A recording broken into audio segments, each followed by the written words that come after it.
Welcome to the Temple of Olympus. My name is Cyrus. I am the lineage authority and temple magus here at the Temple of Olympus. And today I'm going to be talking about the pros and cons of working with the Olympian flame. Before we dive into this video, make sure you check out the previous video on the Olympian flame, as it will complement what you learn in this one. Bear in mind the things I'm about to share about the pros and cons may feel contradictory. There are a lot of benefits, but there can be cons to working with the Olympian flame. At least if you're working with it irresponsibly, of course. So, regardless of what kind of impression you get from this video, I want you to have a very neutral view. I want you to be very objective and try to visualize and comprehend what I am sharing with you today, because it's easy to get caught up in the benefits and the pros as well as the negatives and the cons. So just to give a positive impression here, let's start off with the benefits. From my experience working with this flame, I've always been an individual that would feel a lot of other people's energies when going outside, going to school, going out in public, going to the gym. And every time I'd come back home, I would feel drained in some way. I'd feel like all the energetic work, all the spiritual work I did was lost to the matrix, if you will. And I've noticed working with this flame, or flame body, more so, it has helped me go into public settings, whether it be the gym, school, work, right, events, and not feel like I'm getting lost in the crowd and not really feeling like my senses are being leaked out. I'm not impulsively looking anywhere. It's like I'm in my own energy field. That was a serious benefit I experienced starting off with this flame work. And I noticed going to the gym, it wouldn't just help me with keeping my energy in my own biofield in a way, but it also helped me feel stronger, more athletic, body conscious while I'd work out and go to the gym. So if you're an individual that struggles with, social anxiety, or if you have a problem or discomfort around being around a lot of people, then this flame is perfect for you. Another benefit that you can experience with this flame is mental fortitude. So as an individual that lives on the West Coast, talking about what I talk about, teaching what I teach, I get attacked quite a bit. I come across a lot of spiritual attacks, psychic attacks, disturbances throughout my day. And whenever I have this flame active, it instantly repels any type of mental parasites, emotional parasites, spiritual parasites, or psychic attacks. It's very useful in that sense. Especially, here in America, there are a lot of vampiric influences, or Sethian influences, if you will, that are not really balanced with the primordial light. So working with this flame really helps fortify your energy field and give you more fortitude, as a lot of these parasites can manifest themselves as mind chatter, mental clutter, brain fog, etc. So overall, it is great for mental fortitude and mental health when used properly. In that sense, it can be very beneficial because the more you work with this flame, you start to tap into an energy source that is vibrationally above thoughts. So you start to embody this consciousness that's above thinking and mental patterns. So not only does it raise you above your mental body and its knots, but it also allows you to peer into the mental body itself as a consciousness that isn't the mind, but more so just awareness. You're just a flame. There's no thought. So when there are entities, people, or even your intimate partner bombarding you with thoughts and mind chatter, clutter, cortisol, it's really helpful. Another benefit of this flame is its contributions to a practitioner's emotional health. So if you're an individual that is struggling with chronic depression or very heavy emotions, if you're someone that's very emotional, this is the type of flame that can warm you up. It can make you less watery, less emotional, and a little more in your masculine energy. It can create a really nice warm cauldron or chalice, if you will, for your emotions so that they don't grow stale, cold, or completely freeze over. So it is very beneficial for emotional health when used properly. Another benefit of this flame is its ability to rewire your circuits. So we have 72,000 nadis or circuits within the body, which prana, astral energy, or the waters flow through. And oftentimes, these circuits can become blocked, they can become infiltrated by external entities, and also generational blocks, ancestral karma, past life karma. And when you work with this flame, these blocks can clear, and even the circuitry itself can change. But it is a slow and steady transformation that gives results. I will tell you that. Another thing this flame can help with is restoration of your life force and sealing the leakages of your aura and your toroidal field. So oftentimes the toroidal field or the aura can have leaks, it can have cracks, it can have damages, and this flame can, in a way, solder your aura together, and it will really help with sealing those openings. But with sealing it, it can also reflect back to you the parts of yourself that perpetuate those leakages, such as complaining too much or venting to your friends, right? Or drowning your emotions through drugs, bottling up your emotions through drugs and alcohol and things of that nature. Basically, it will liberate you from things that make you codependent with the external world, and that'll be a way of sealing the aura. And by far, probably one of the most useful benefits is its anti-vampiric qualities. So this flame will either completely destroy any vampires, energy vampires, or it will repel them.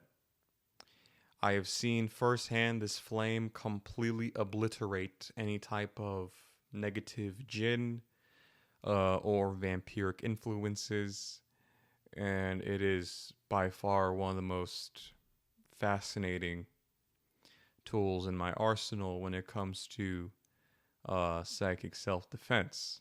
So its defensive qualities are a huge benefit when dealing with these kind of entities. It will, in a way, keep those that are supposed to be in the underworld in the underworld. And the beautiful thing is, you don't even actually have to attack these beings in order to defend yourself.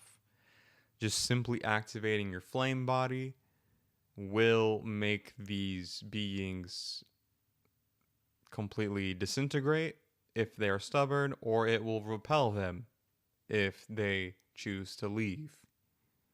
So, overall, it is a huge key to sovereignty in general. And now that we've gone over the pros, now let's get into the cons. So, working with this flame can have cons or negatives. And a lot of these negatives can be avoided. Okay, a lot of these negatives can be avoided.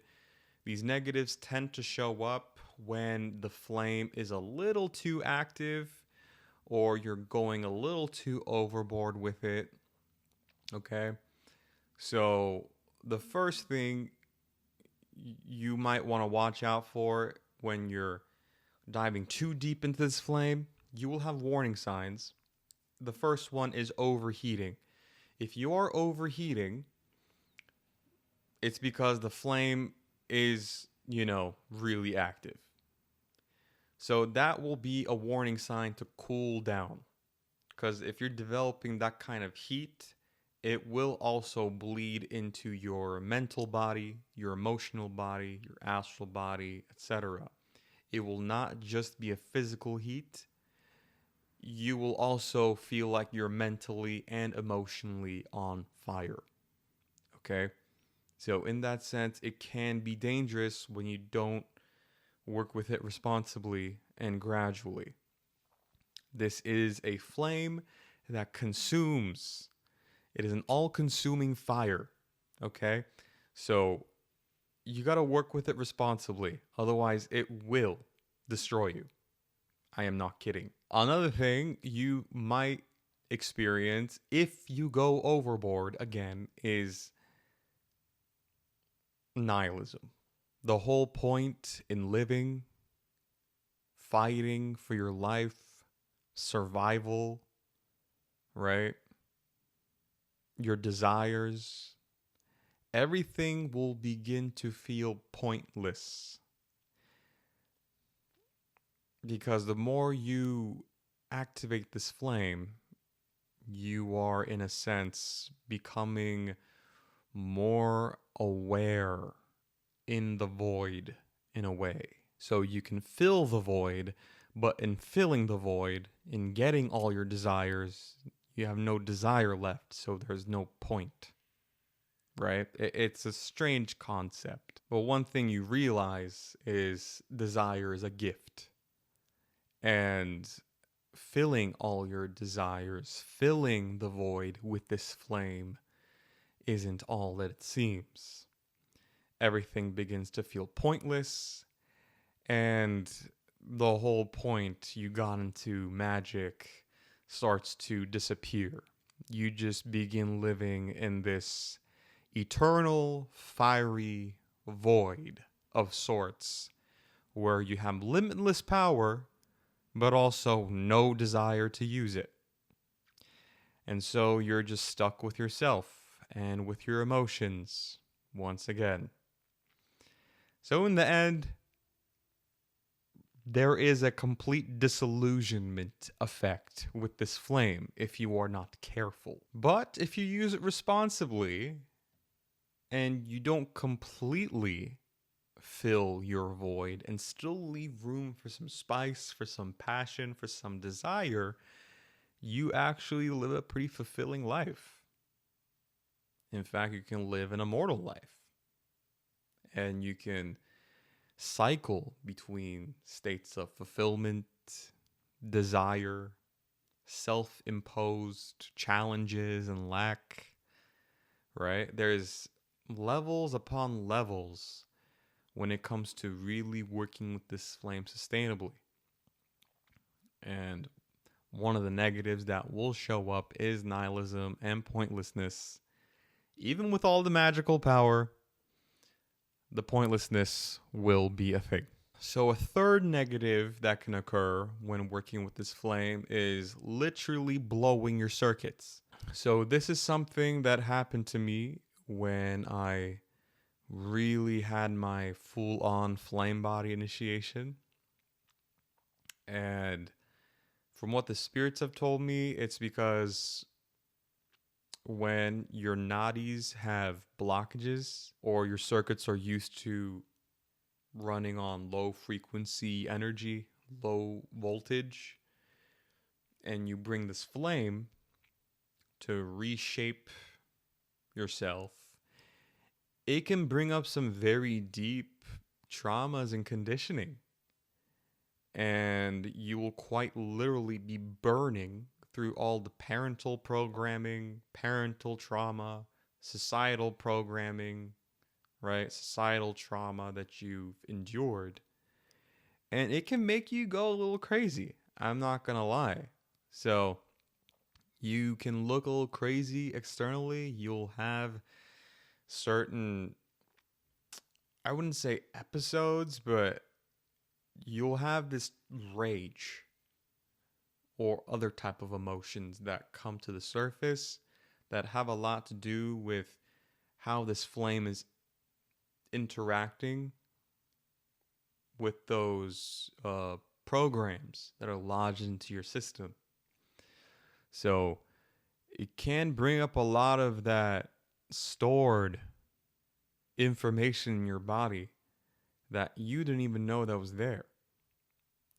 That's why I always emphasize on taking this practice slowly, because it's unraveling a lot of different things possibly at the same time. So the slower you go with it, the better.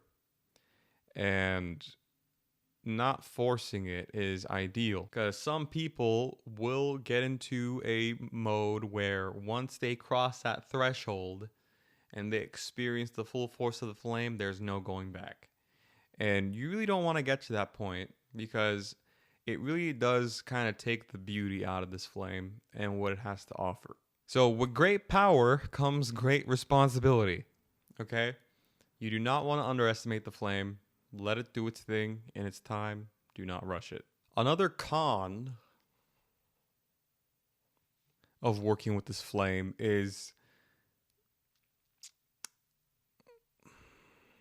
accepting that everyone you know at some point is going to die.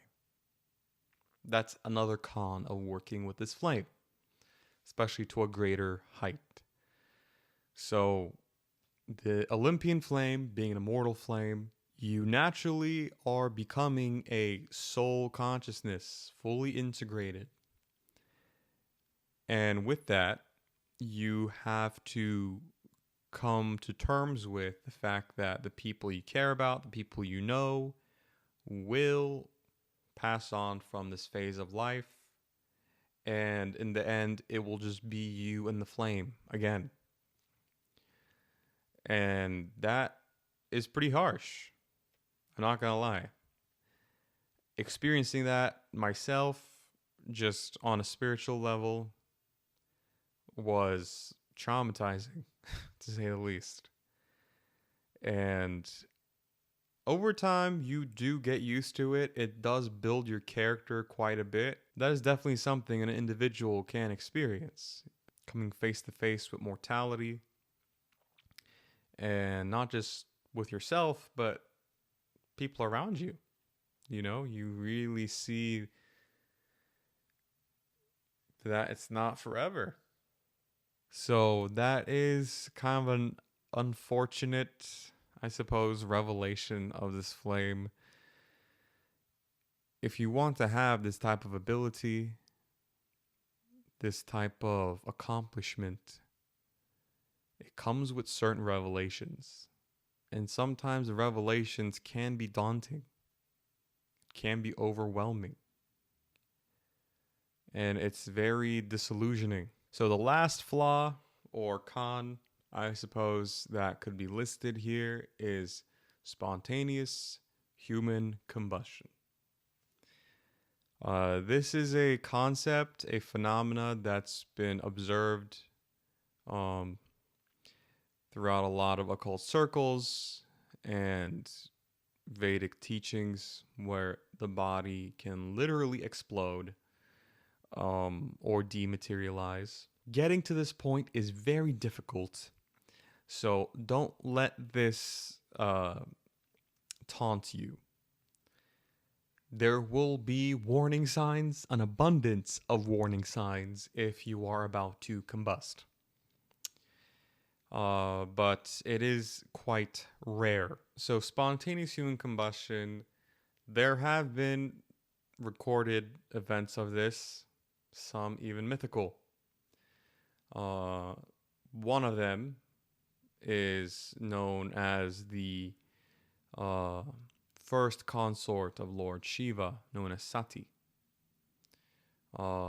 She went through this Agni fire experience where she dissolved herself in the flame because her father, I believe was a king, did not like Shiva and dishonored Shiva, disrespected Shiva, and not only that, but invited every other god besides Shiva to this ritual that was being hosted in their palace, in their ceremonial grounds. And Sati, the first consort of Lord Shiva, could not, in a sense, handle the disrespect and chose to make a statement through dissolving herself in this Agni fire or Olympian flame. So that is one event known in Vedic mythology, or Vedic history rather, where this type of combustion has taken place. However, there are also other reports and accounts of this combustion taking place, such as people today. There are reports of people combusting in this day and age. And I'm going to be honest, I almost got to a point where I almost combusted myself. And it was painful coming back from that. Coming back from that is no joke. Okay? I'm going to be honest, it is no joke. And it takes a lot of pressure, non-temporal healing and pressurization. It's actually quite rare to do it, let alone on your own, right? There's usually some sort of guru there to help with it. I kind of guided myself through it, to be honest. It felt impossible, but somehow I pulled myself through it. And it was a one-of-a-kind experience. And I don't really have any regrets about it. I'm glad I didn't combust, but I definitely did start to feel like my body was becoming completely solar. Like my body started to feel weightless, very hot, and I could feel this radiance coming off of me to the point where it would even overwhelm other people. And it got to a point where I actually didn't feel safe being out in public. I legit felt like being out in public, I wasn't really safe for other people's energies either. So bearing this flame comes with a responsibility. And using this flame in your practice comes with a responsibility. And that is to uphold balance. We live in a world nowadays where people use psychic powers very irresponsibly. And they tear holes into the fabric. They do things that are overall adharmic, against dharma, against eternal truth, eternal law. This flame is to uphold dharma, This flame is to seal the holes of reality that create suffering and, in a sense, voidness. So, bearing this flame, you don't just bear it for yourself. Eventually, you do come across obstacles and quests, if you will, where you are asked to be of service with this flame. If you wield this flame, you have responsibility. It is the hero's flame. So your heart beats for the planet, for the sky and the earth, for the well-being of all, for the good of all. Okay? So there is a magnetic, self-preserving aspect to this flame where you can have balanced, selfish desire, but there's also a selfless aspect of this flame where you also have to have balanced, selfless service. This is what keeps the flame balanced, and it keeps the flame alive. So the flame won't become too celestial, too white, nor will it become too abyssal and black. It will be perfectly golden, plump, nice, and solar. Okay? And, you know, the more you keep it balanced, you also start to feel an overall blissful state. Okay? The balance, the bliss you get from giving and receiving is very fulfilling. And you start to become like this Olympian genie, if you will. You know, you become like this genie, this golden genie with all its adornments, etc.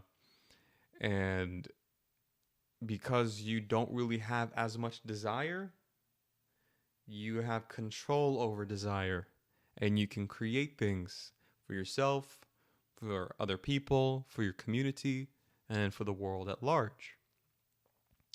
But getting to that point does require training, diligence, and a very consistent connection with the gods. And that pretty much covers it. There isn't really much else I can share about this flame, if I'm going to be honest. It's a very sacred practice. So if you choose to take on the path of the Olympian flame, now you know what you're getting yourself into, what to watch out for, the pros and the cons, so that you can weigh them for yourself and choose wisely. You don't need to go down this path to have success in magic, or even in the Olympian current. Okay? The Olympian flame is probably as advanced as it gets when it comes to the Olympian current. So with that said, you don't need to feel obligated to take on this flame. It is a natural part of you. All we're doing here is working with this flame to create balance, harmony, longevity, etc. That's all I have to share regarding the Olympian flame. If you have any questions, feedback, leave them in the comment section below. Like, share, and subscribe if you like this video. And till next time.